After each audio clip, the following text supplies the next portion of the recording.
Hey gang, Rosa here from Carolyn's Musings on Etsy and One Way Journals on Facebook group, bringing you a short tutorial on how to make these adorable Christmas trees. We'll start with this one right here. This was my prototype. I've seen these made out of fabric and in bigger size. So I added some jump rings. These are 6mm jump rings and 6/0 seed beads. I added an eyelet at the bottom and a bulb pin with some 6/0 beads, and these may be 10, not sure. Well, anyway, they're smaller. And I did a little sewing. I'll explain about that. And I made a cording to kind of match it. And on this one, this little Chevy one, so cute, I added a chain at the bottom with some 6/0 beads, and they're hooked on with a jump ring. There's an eyelet, some applique flowers, and again some jump rings on the side with seed beads, a little tiny bow. I'll show you how to make the little bow later on. And this one, very traditional, festive, jump rings, seed beads, little sewing, and little dangles on the bottom. These are 6/0, and then, you know, spelled out Jesus, and just so pretty. All right, so without further ado, let's get started. In order to make the tree, you're going to need 3 circles.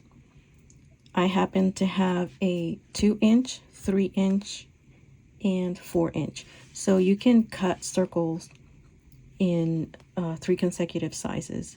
Miss Carolyn's going to provide you with a freebie, and you can create your tree with her freebie.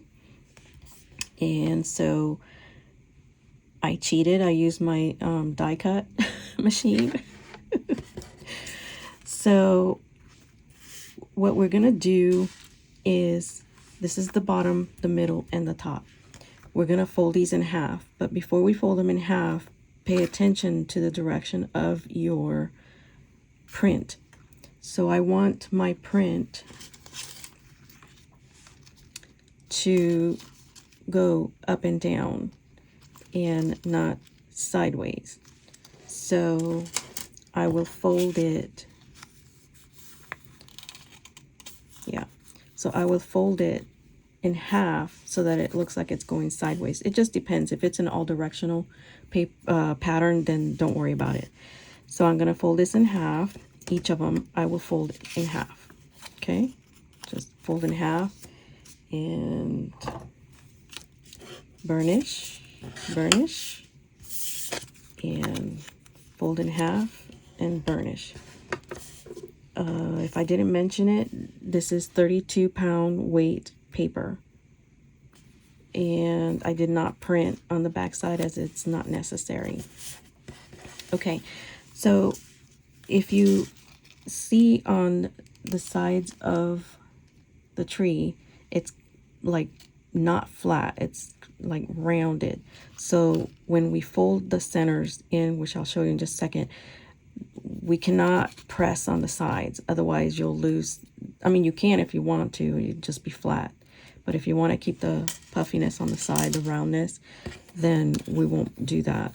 So we're going to fold these in a quarter, and you're just going to pinch at the top, pinch at the bottom, so that we can find the center point, and you're just going to draw a tick mark at the top and at the bottom. Okay, and we will do that for each piece. Pinch at the top, pinch at the bottom, make a tick mark in the center at the top and at the bottom. And this one's a little fiddly because it's so tiny. So if this is too tiny for you, Remember, you can do in 1 inch increments, just go up. So maybe start with your 3 inch, and then,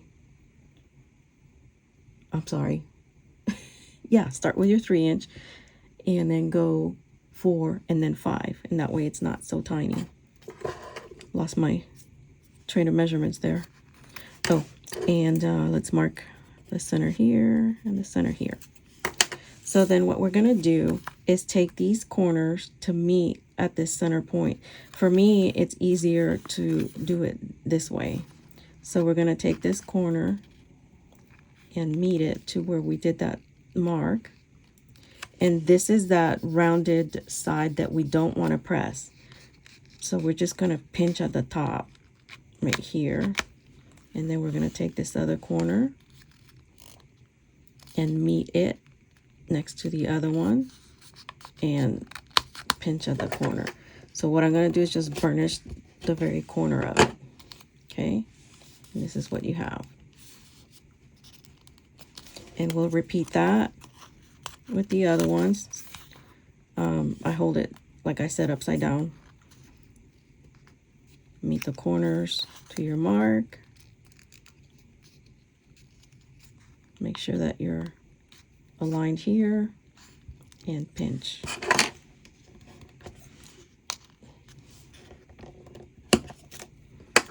And this tiny one, it's fidgety, but it's doable.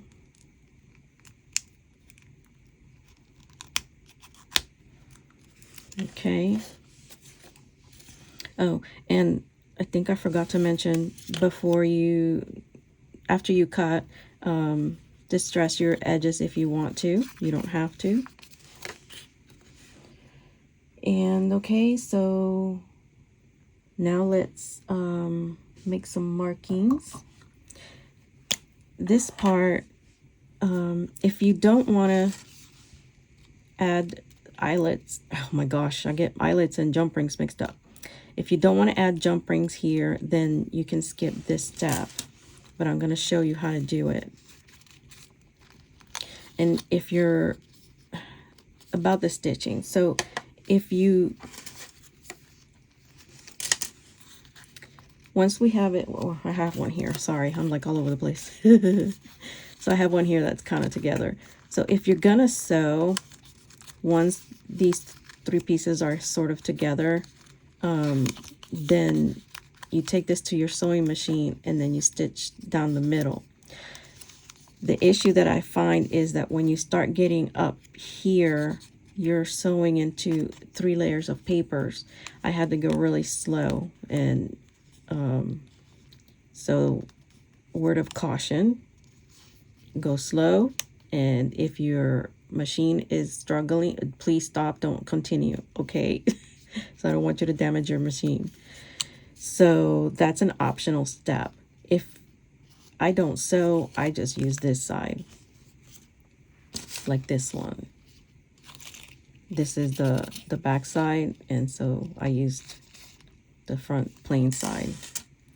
Okay, so back to marking for our jump rings. So we're gonna butt our corners, and right here where you see the edge, just make a little tick mark there. And you don't want it so close to the edge that when you punch a hole or use your pokey tool, you're gonna tear your paper. My marker now wants to play dead. All right, so on this one, so what I'm doing is, because I'm using this side, the side without the seam, I'm trying to go a little bit more towards the front than the back. That way the jump rings and the beads will be visible. And this one is so tiny. Okay, so This is what I'm talking about. See the little holes? So we can either do a pokey tool, or I use a 1/16 of an inch hole punch. So I will open these up and find the black dot and punch.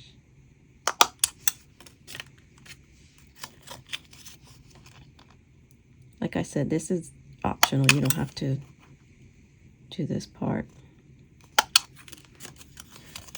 You can add other embellishments if you like on there. I can't find it. Oh my god. Oh, no wonder.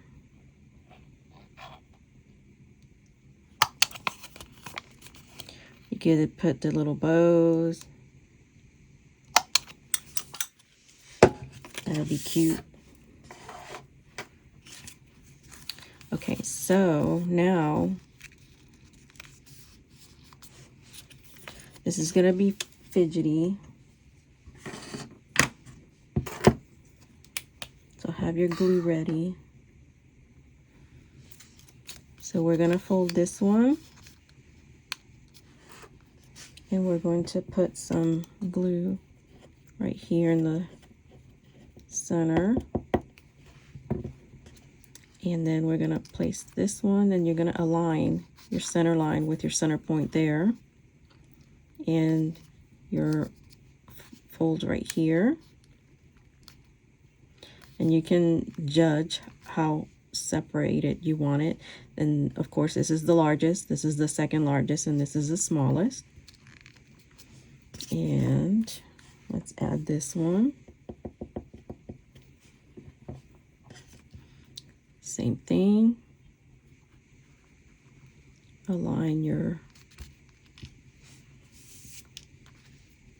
edges and hold for a second so that it holds. I'll fast forward through here.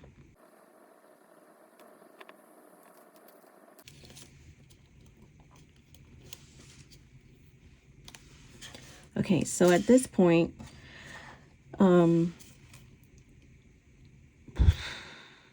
I found it hard to put cording or ribbon in the middle. It just didn't close right. So what I am going to do is close these right here, making sure that the centers match. And if you want to add like a dangle or something down here, like ribbon or something like that instead of an eyelet, then do it before you glue this down.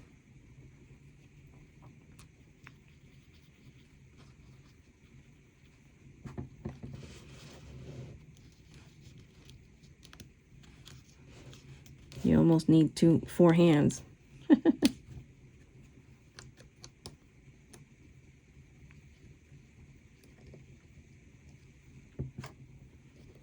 Too much glue there. And meet your edges and hold for a sec.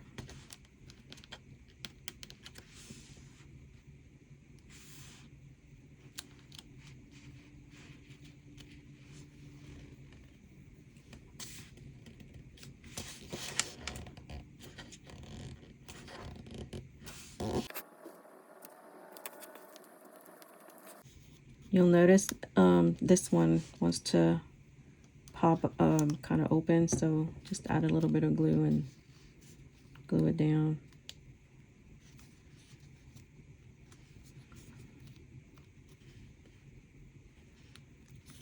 I'm going to add an eyelet there so it'll hold it together. This one here, if you want to add some glue here. This one's so small that it don't matter really.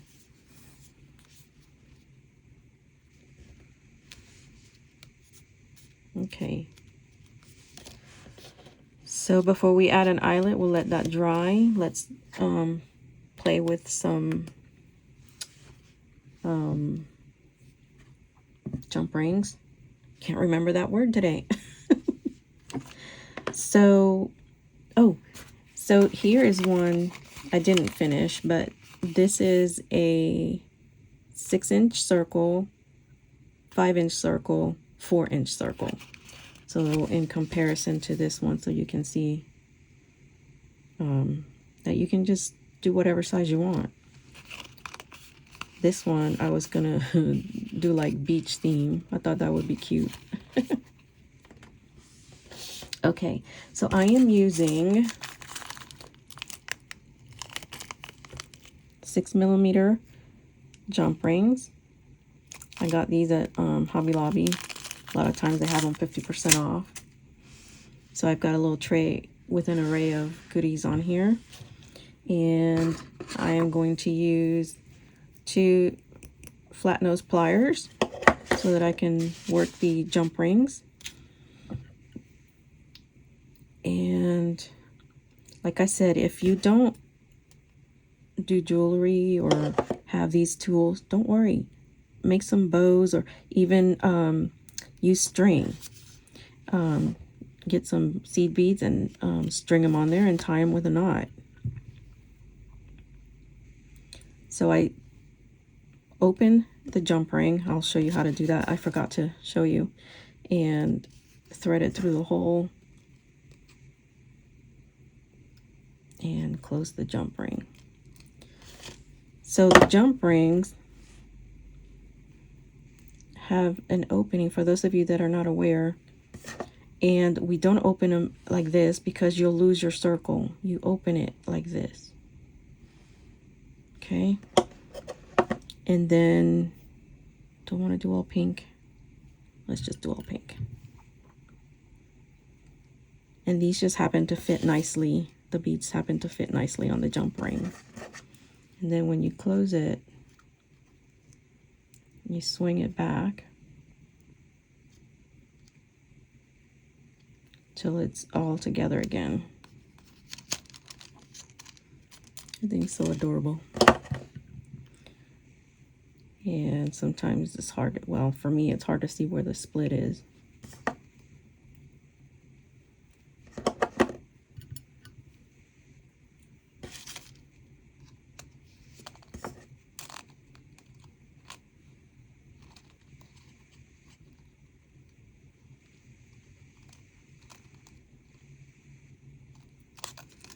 Adorable.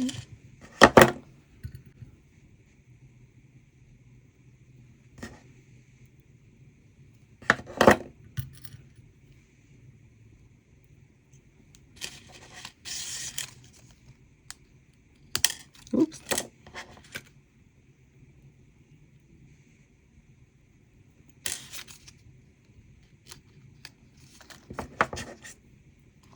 You can put these on gifts, on cards.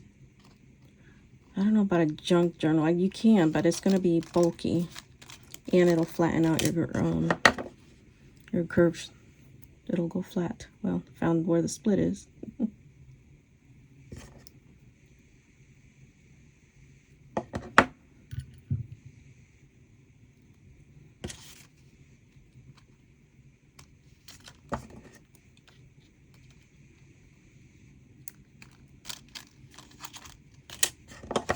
And one more. And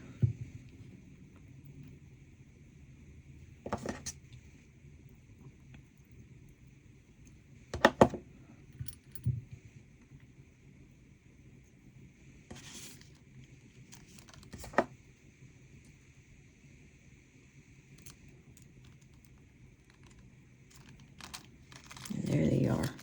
They're so cute. Oh, you know what would be cute at the bottom too? Tassel. I don't have a tassel, but that would be adorable. Yeah. Okay, so where are my eyelets?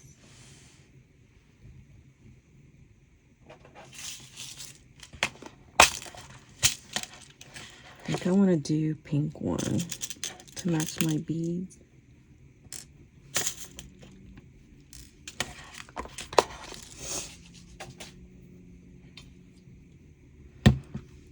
I ordered another crocodile because this one seems to get stuck on lock. I think on one of the videos that's what happened. I thought it broke. All right, so I can punch from this side, that way I know where the center is, and again, not too close to the edge. And this is going to be my front, so I will put the eyelet through the front. My little washer. And let's see if this thing works.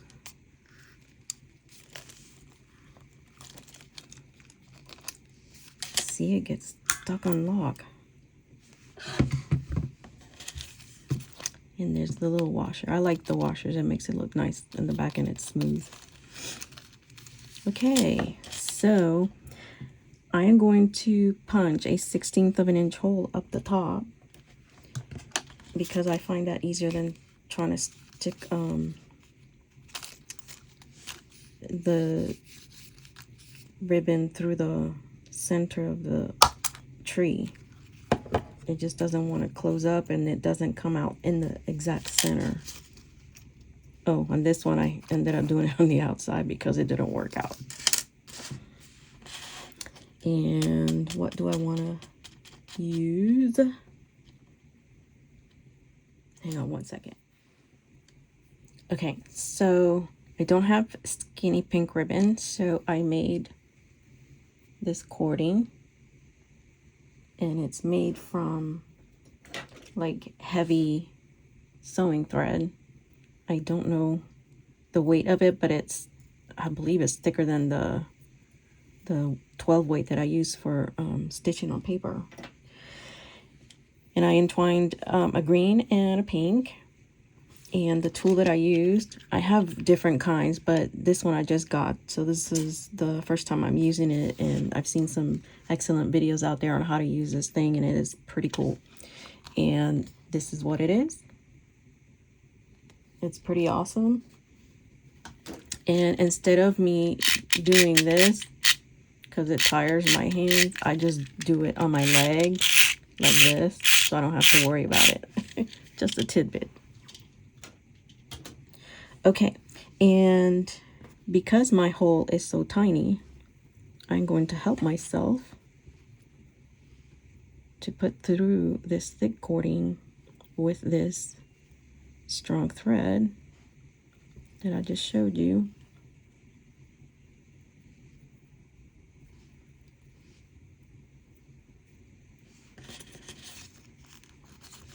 I'm going to thread it through the tiny hole and bring through the cording. And I'm going to do a lark's knot. I believe that's what it's called. And there you go. And I'm going to cut this knot. I didn't cut it off before because it'll untwist. So I will make a knot up here.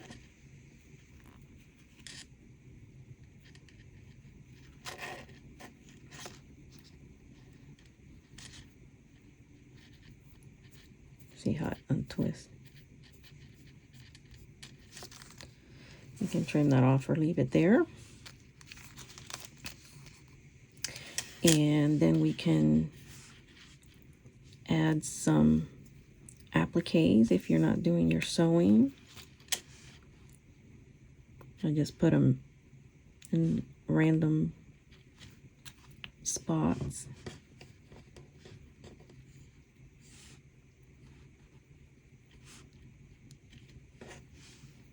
I got these off of Amazon. They're so cute. I've gotten a few colors. Got purple, yellow, dark pink, I believe. I need to find red ones. I love red. Isn't that cute? And what else? What else? Oh, the bow. Let me show you how to make that.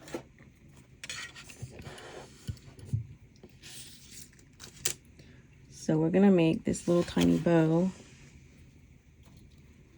This I've had forever and ever.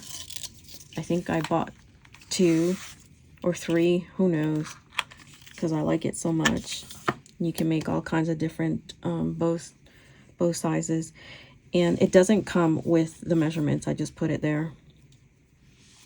And I've got big ones too.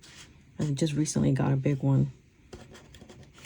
So I'm gonna do the 1 inch, and what I do is lay it on top, and this is the 1 inch right here. This would be the 2 3/8, and I come around, give myself a nice tail.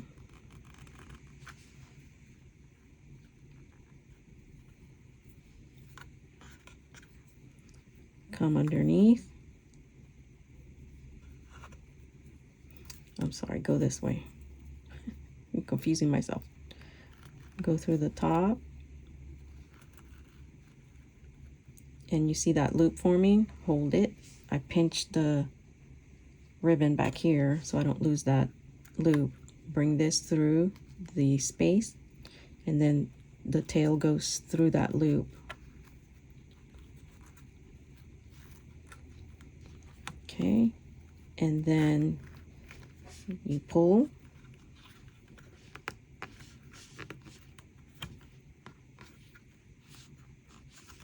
and take it off, and you flip it, and look at that, you guys. Is that not adorable? Unbelievable.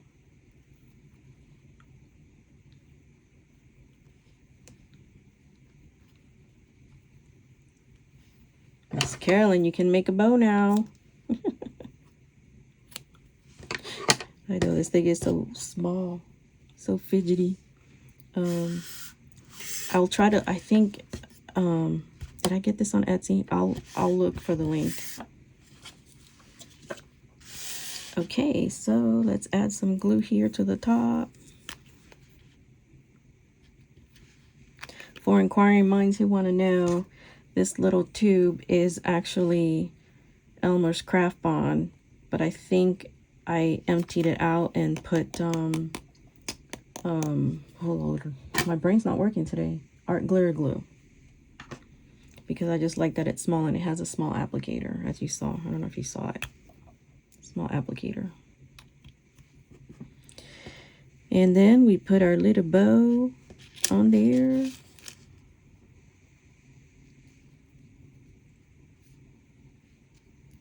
And I where's my, I just had it. And then I use one of these clips to hold it in place till it dries. And then for the bottom, we can thread some beads through the bulb pin.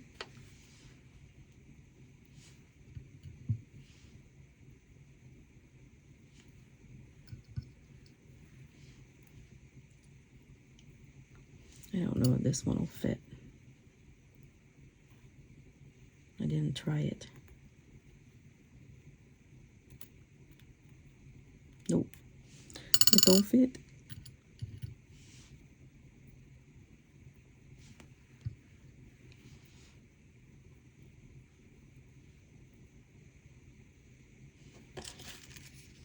And then we just put the head through.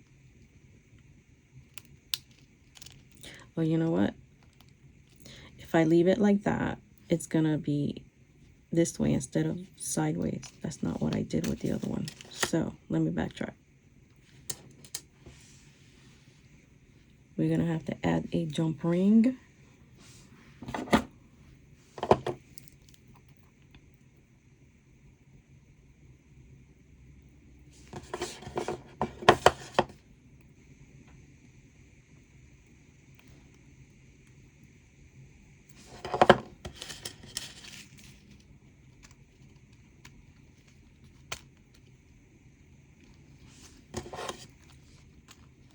And hopefully I don't have to add chain to it. see if the head of the ball pen will fit in there. Trial and error. Yay! Now it faces the right way. All right. So there you go, my friends. I hope you enjoyed that. And like I said, I'll put the link to this. Hopefully they still have it. I don't remember the name of the company, and I will put a link to the clover cord maker. It's kind of nifty. Okay, so thanks so much for being with me. God bless. Bye-bye.